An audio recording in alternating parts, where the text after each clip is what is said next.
Tu as l'intention d'aller en Chine? Eh bien justement pour toi, j'ai les infos indispensables. Pourquoi? Parce que tout simplement, je reviens de Pékin, alias Beijing. De ce fait, je suis à même de t'indiquer les choses indispensables avant de partir. Alors le primordial, l'hôtel.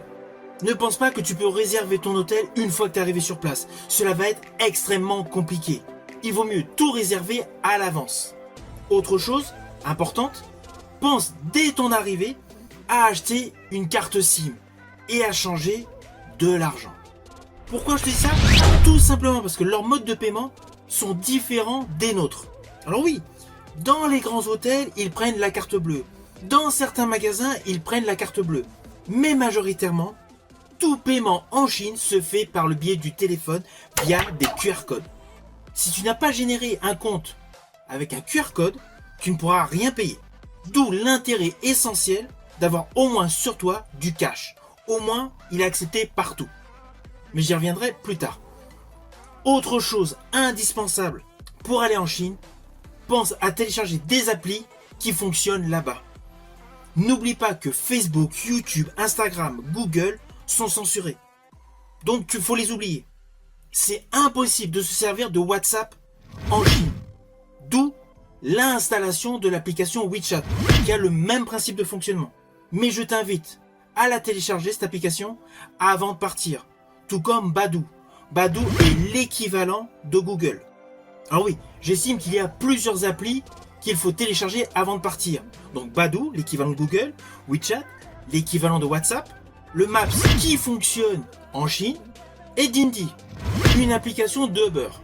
Mais bien naturellement, il faut commencer par acheter sa carte SIM. Alors oui, tu as dû entendre ici et là, comme quoi avec un VPN, tu peux faire tout ce que tu veux. C'est une idée préconçue.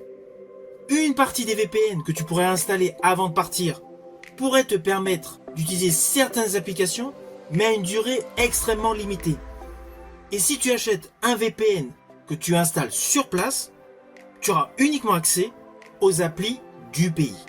Enfin, les applis qui sont utilisées dans le pays. Alors ceci dit, cela peut paraître un petit peu pénible cette histoire d'appli, mais in fine, pas du tout. On s'y habitue assez facilement. Par ailleurs, il faut que tu te prépares, lorsque tu prends le métro, d'avoir des contrôles similaires à ce que nous avons en France, à Orly ou à Charles de Gaulle, à l'aéroport, au moment de l'embarquement. À chaque entrée de station de métro, il y a des contrôles avec détecteur de métaux, sac à dos que tu fais passer dans la machine prévue à cet effet, et plusieurs policiers. Alors c'est clair, cela peut te surprendre dès ton arrivée en Chine. En fait, tu vas voir des agents de sécurité et des policiers partout, ainsi que des caméras partout. Mais en fait, tu vas assez rapidement réaliser que tu vas te balader en totale sécurité. Tu peux déambuler à n'importe quelle heure, notamment à Pékin, là où j'y étais, en totale sécurité.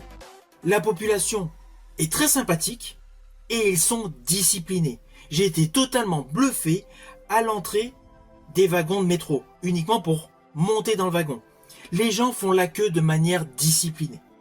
Et en fait, cet état d'esprit, tu vas le retrouver dans tous les quartiers que tu vas visiter en Chine. Alors, en ce qui concerne la monnaie, là-bas, il s'agit du yuan.